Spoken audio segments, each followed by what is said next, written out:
Hello बच्चों, आइए प्रश्न को पढ़ते हैं। प्रश्न यह है, सिद्ध कीजिए कि R में R बराबर एक समुच्चय दे रखा है A, B, जहां A छोटा है और बराबर है B से, द्वारा परिभाषित संबंध R स्वतुल्य तथा संक्रामक है किंतु सममित नहीं है।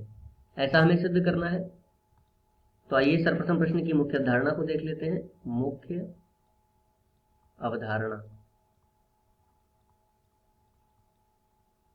देखिए कोई भी संबंध स्वतुल्य, संक्रामक या सममित कब होता है। तो सर्वप्रथम हम देख लेते हैं स्वतुल्य के लिए।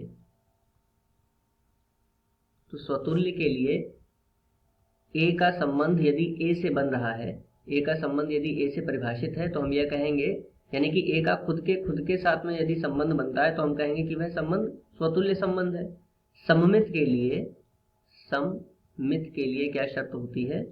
यदि A का संबंध B से परिभाषित है तो B का संबंध A से परिभाषित होना चाहिए। यदि ऐसा है तो यह संबंध सममित संबंध होता है। तथा तृतीय, यदि संक्रामक है, संक्रामक के लिए क्या शर्त है? यदि A का संबंध B से है व B का संबंध C से है तो A का संबंध C से परिभाषित होना चाहिए। यदि ऐसा है तो दिया गया संबंध संक्रामक होता है। तो आइए सर्वप्रथम इस मुख्य अवधारणा के आधार पर प्रश्न को हल करते हैं। तो देखिए प्रश्न में दिया गया है A, B, जहां संबंध क्या दे रखा है कि A छोटा या बराबर है B से। तो यदि हम पहला संबंध जांचें कि वह स्वतुल्य है या नहीं, स्वतुल्य के लिए, तो स्वतुल्य के लिए देखिए A, A का मतलब यह है कि A खुद के बराबर हो सकता है। कोई भी संख्या खुद के बराबर तो होती ही है। तो यदि ऐसा है तो इसका मतलब ये संबंध कैसा होगा? स्वतुल्य होगा। तो हम लिख देंगे कि दिया गया संबंध स्वतुल्य है, स्वतुल्य है, क्योंकि A खुद के बराबर हो सकता है, इसलिए ये स्वतुल्य हो गया। दूसरा जांच लेते हैं सममित के लिए। सममित के लिए क्या होना चाहिए? A, B यदि है परिभाषित तो B, A भी परिभाषित होना चाहिए। ठीक है। अब देखिए हमें संबंध क्या दे रखा है कि A का मान, देखिए A का मान छोटा या बराबर है B से, यही तो संबंध दे रखा है। अब यदि हम यहाँ पर ये देखें, यदि A, B का मतलब है A छोटा या बराबर है B से, तो B, A का मतलब क्या होगा कि B छोटा या बराबर है A से, और ये दोनों एक साथ संभव नहीं है। यदि A B से छोटा है तो B A से छोटा नहीं हो सकता, क्योंकि वो तो बड़ा होगा। अर्थात हम ये कह सकते हैं कि दिया गया संबंध सममित नहीं है, सममित नहीं है।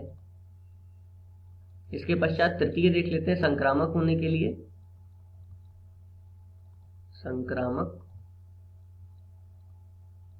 संक्रामक होने के लिए क्या शर्त है?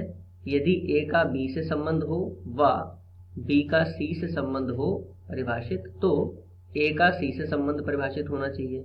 अब देखिए यदि हम यहाँ पर जांचें तो A का B से संबंध क्या बनेगा कि A छोटा या बराबर है B के और B छोटा या बराबर है C के।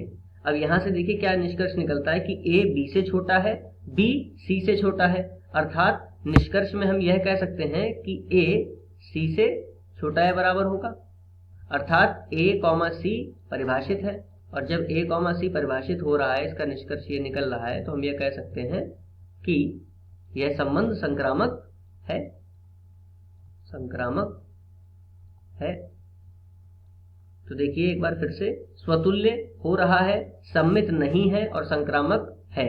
तो मुख्य अवधारणा के आधार पर हमने यह सिद्ध कर लिया है कि दिया गया संबंध स्वतुल्य है, संक्रामक है, परंतु सममित नहीं है। मुख्य अवधारणा के आधार पर यह दिए गए प्रश्न का उपयुक्त उत्तर है। आशा करते हैं आपको समझ में आया होगा। धन्यवाद।